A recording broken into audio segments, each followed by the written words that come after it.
Hello everyone and welcome back to the channel. So we're going to move on now with the Sherman. Alright, we've in the last sort of episodes we've got it all semi-glossed up. Okay, what I've done as well off camera is just wired some paint in,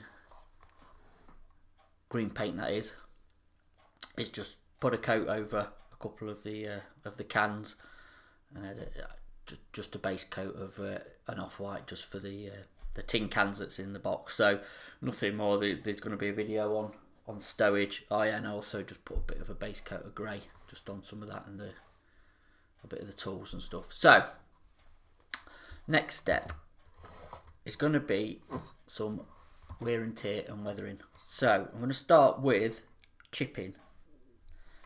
Controversial on the Sherman, as I've been reading and watching and everything else, because it was quite a sturdy paint that they put on these things in during the war.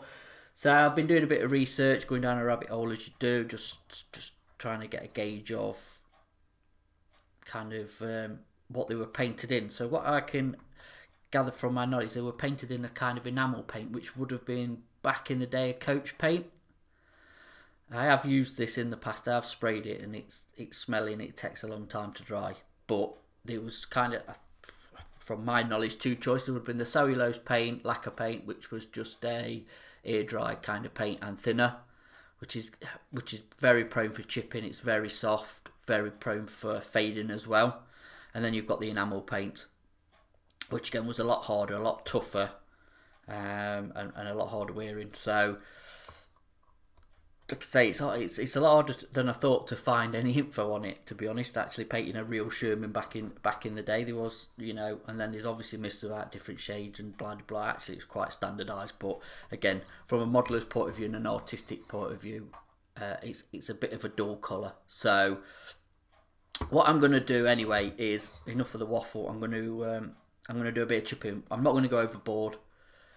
I'm going to sort of pick where the crew would go, and where it would likely get chipped. So I'm kind of looking at the front of these fender stuff being chucked up, chipping there.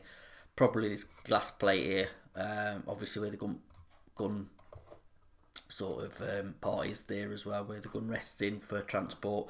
That'd probably get a bit of wear and tear. Hatches, obviously, where they come in, crew are going in and out, and probably on the engine deck as well, these lifters here where they pull the engine deck up, and probably the edges.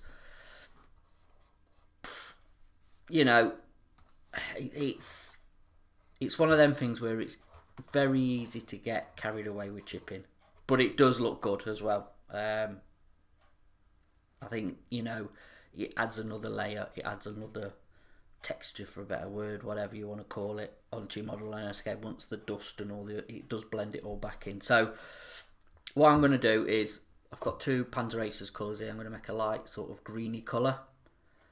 Alright, so I've got my stencil back, which is obviously the colour that I went over the decals in, to paint them in. And I've got a sort of Russian highlight tanker colour.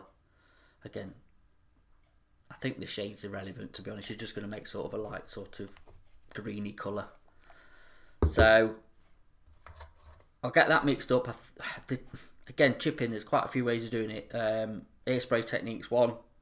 Obviously paintbrush, sponge, probably a few more that I can't think of off the top of my head. But I'm going to go through the brush technique. I'm going to use a fine brush, take my time, and because I'm not plastering this in chips, the sponge technique is definitely the quickest, I would have said, and then but a bit less control. Air spray, again, is better for whitewashing, dust, all them sort of things. Again, it's more for proper worn down, I suppose, derelict stuff like that, where the paint's really worn off, so you've got the undercoat of primers and rust and whatever else. So I'm going to keep it pretty subtle, like I say, or try to keep it pretty subtle, and just go for the paintbrush method, which does take a lot of practice. I'm not the best at it, I'll be honest. I'm not the best at. I'm getting there, but again, it's one of them where it's muscle control, and actually trying to keep it random, which is not really the strength of a human brain. of doing random things. You know, you always tends to try and put it in organised. All looks very uniform. So we'll see how that goes. We never know. I might even switch to the sponge technique just for the randomness of it. We'll see. So okay, I'll get the paint mixed up, and we'll come back, and then we'll start with the chipping. So what I've done is mix these two colours together. As you can see, I've got this sort of light greeny colour that is going to be sort of a superficial chipping colour. Alright, and by a Bob Ross happy little accident, the brush I have used to actually mix the colours together is an old synthetic brush that I just thought, it's not a great brush. It will just do just for mixing the colours together, so I'm not using my best brushes. Turns out actually this is not a bad chipping brush. Because it's a bit stiffer, it's a bit more random than the softer brushes. So I've just practiced a little bit, you know, just to see what the colour's like off cam on a piece of the running gear. Okay.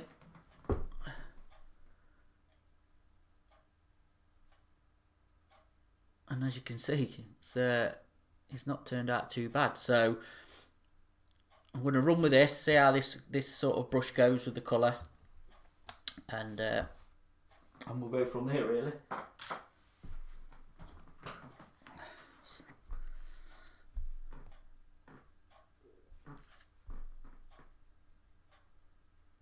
So what I'll do is put a bit on the brush. I've got my trusty piece of, you don't want to be flooding it, a bit like when you do in the sponge technique. Okay, so right, we'll pick an area where obviously there's going to be quite a bit of traffic. Alright, so we'll just use this sort of the hatches, I suppose, at first. Alright, so basically you're just doing sort of dobs and dashes, I suppose, is the way of doing it. You want to keep them in scale, quite short, so they don't get too carried away. And logically think where you want to put them. Alright, so you know where the hatches are going to be pulled up, obviously the edge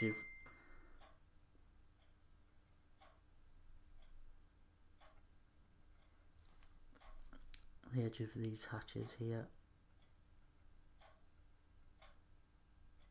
You know, you can do your little sort of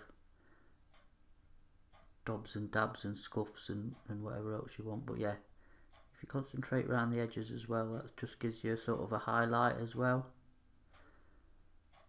of just separating detail.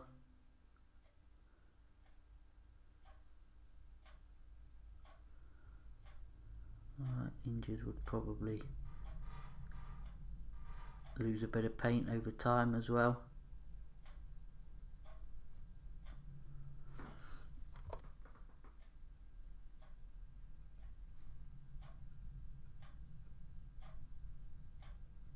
Don't forget as well to just keep your brush sort of clean.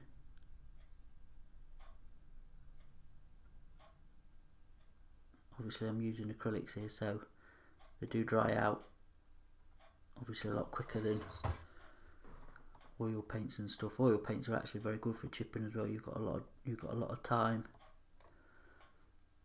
before it sort of goes off, and also obviously if you make a mistake they're easy to clean up.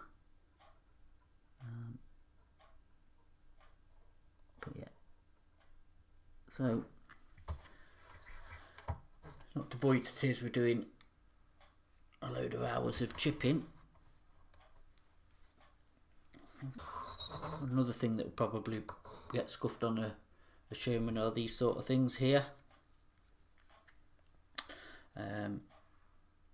You know, that's a good place if you do want to add a bit of rust and stuff and chip in. You know, things getting tied down or attached to them or whatever else, you know, these are going to get properly worn out. So, you know, with the friction and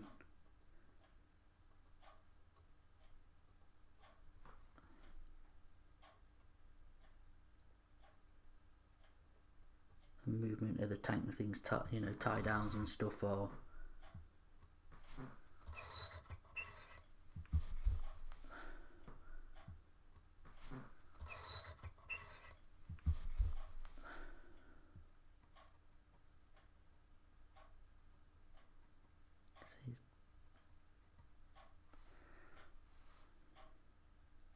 Obviously, probably on fuel hatches as well.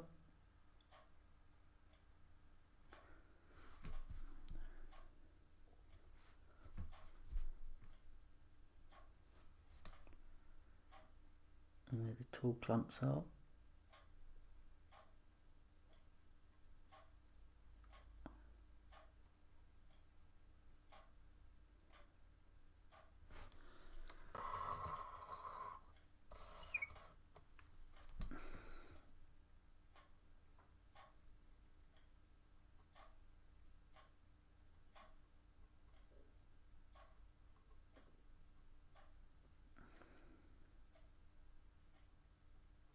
The tools will chip separate back to the back down to the wooden handles, but they were painted on the actual tank. I think everything was painted on the Sherman. I think it was kind of built and then everything was just sort of blasted with a coat of paint.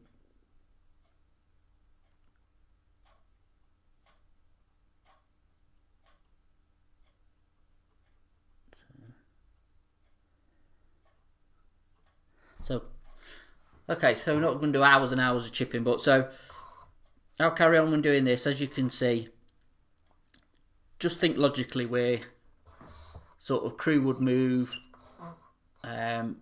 tools being obviously taken on and off, things being tied down, so you know, things being lifted, logical places where wear and tear are going to happen. So what I'll do is now spend the next how many billion days doing this, get this done, then we'll come back into the next step of the chipping process. So see you in a couple of millennia. So I finished most of the superficial chipping with the light greeny colour.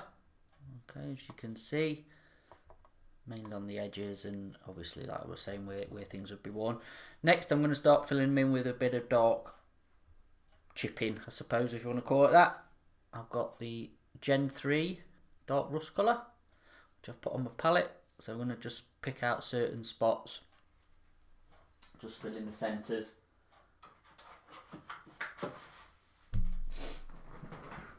Okay, so I'll get me, anybody's interested, the trusty red grass 2.0 brush, which has got a real nice fine point on it. Alright, loaded up the wet palette again. I want to keep this, I suppose, reasonably thick.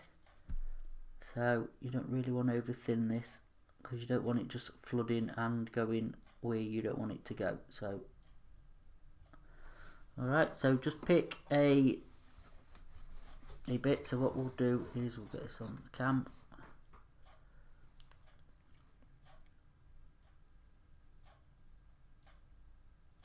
And again, just the dobs and dabs.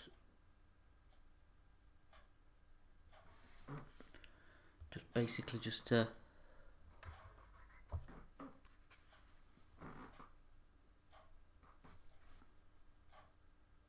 fill in some of these sort of scuffs. Alright, you definitely don't want to do all of them.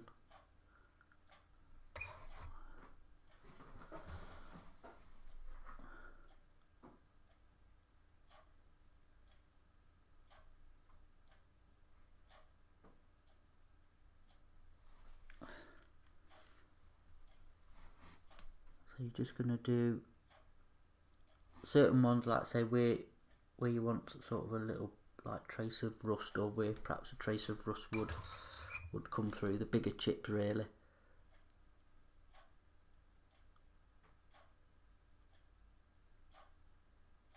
And just dab it in the centre. Alright.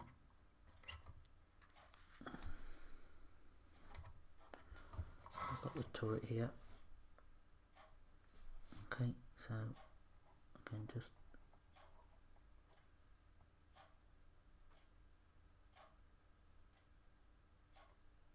pick out certain bits.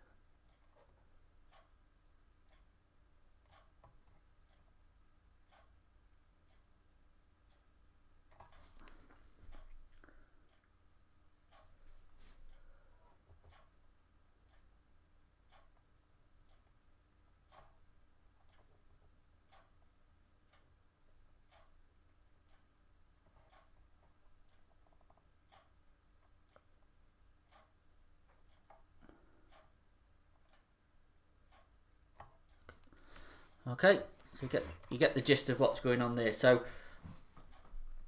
again, what I'm going to be looking at, I think for obviously where it's going to be probably a bit more rusty is, or rust is going to start to form, should I say, is obviously the tie downs again.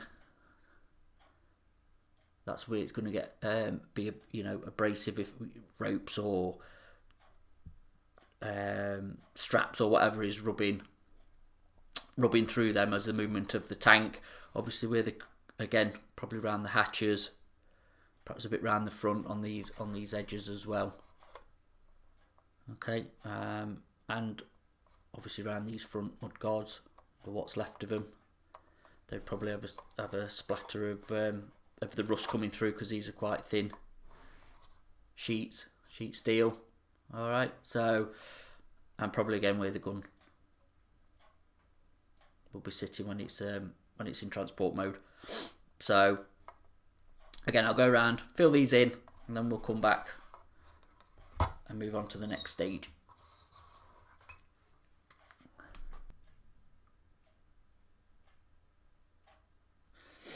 So time for the last portion, I suppose, section on this rust chipping. Okay, just off camera, as you can see on the welds, I've just used a bit of AK Gen 3 silver just to do a bit of chipping. Obviously, welds don't rust, as in steel, or like steel, should I say. So, a trick Martin uses over on his night shift channel is rust streaking for the top layer of rust. Used this on a few of my other builds. Kind of used his technique of doing it, and it is it's perfect for what it is and for the effect that you want. So okay, this is the AK one. I think Mick do a version as well. So usual thing as well, just for the clean up. Trusty old odorless thinner. Alright, so basically what I'm going to do is just use the top. What we've got in here, it's a bit thicker stuff, but it's easier to control. So where we've been filling the superficial chips in with the darker sort of dark rust tone, I suppose, that's where we're going to be hitting it with the rusty streaks. So got my trusty little brush. Anybody interested? It's just an AK30.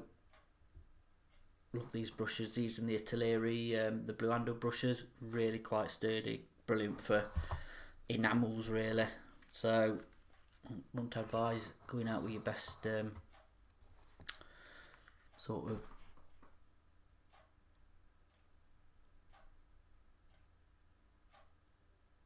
brushes to do this. And basically what you can do is just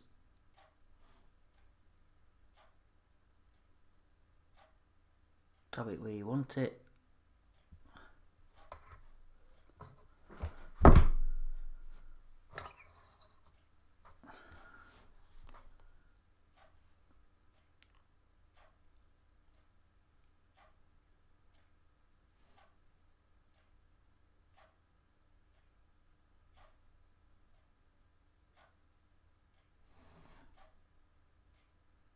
Okay.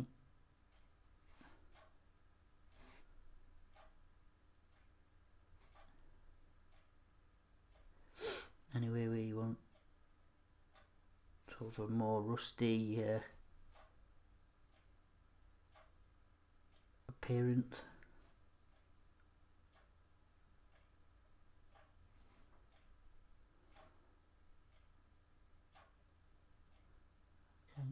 Okay,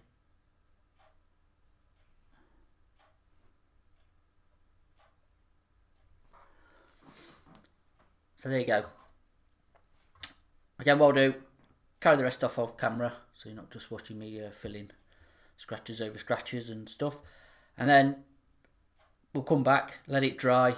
Trick is let it fully dry, let it go matte, and then we'll clean it up, feather it back, and basically that's pretty much the chipping part of it done.